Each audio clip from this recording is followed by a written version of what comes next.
Elon మాస్క్కి ఇప్పుడు Tesla ఓ పెద్ద భారమై కూర్చుంది. టెస్లాది కొనుగోళ్లు తగ్గిపోయినాయి. ఇంకోటి దానికి తోడు ఒకటి ఇండియా లాంటి చోట్లన వచ్చి ఇక్కడ చేయరా నాయన నువ్వు తక్కువకి ఇస్తాను, నీకు ట్యాక్స్ ఎగ్జామ్షన్ ఇస్తామంటే అని చెప్పేసి ట్రంప్ ద్వారా ఒత్తిడి తెచ్చి చూశాడు.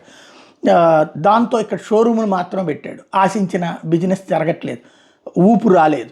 సరిగ్గా ఇండియన్ మార్కెట్ని కనుక సక్రమంగా అతను వినియోగించుకోగలుగుంటే ఇవాళ BYD ఏదైతే చైనాతోకి సంబంధించినటువంటి ఈ ఎలక్ట్రిక్ వెహికల్స్కి సంబంధించినటువంటి సంస్థ కంటే కూడా మన దగ్గర సక్సెస్ఫుల్గా జరుగుతుంది. వాడు ఎదిగేవాడు.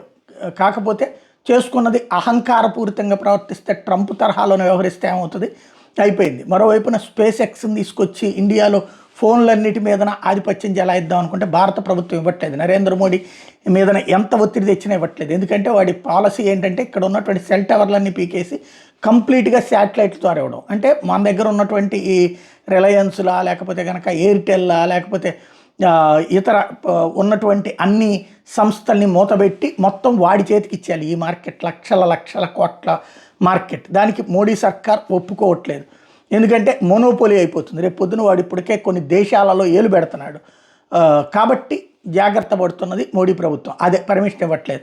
ఈ సంక్షోభాల సందర్భంలో ఎలన్ మాస్క్కి సంబంధించినటువంటి స్పేస్ ఎక్స్ టెస్లాని కానీ, లేకపోతే ఎక్స్కి సంబంధించిన అంటే ఈ ట్విట్టర్కి సంబంధించినటువంటి ఎక్స్ ఆర్టిఫిషియల్ ఇంటెలిజెన్స్ ఏదైతే ఉందో దాన్ని కానీ మెర్జర్ చేసుకునేటటువంటి అవకాశం ఉంది అన్నది బ్లూంబర్గ్ ఇప్పుడు చెప్తున్నటువంటి మాట.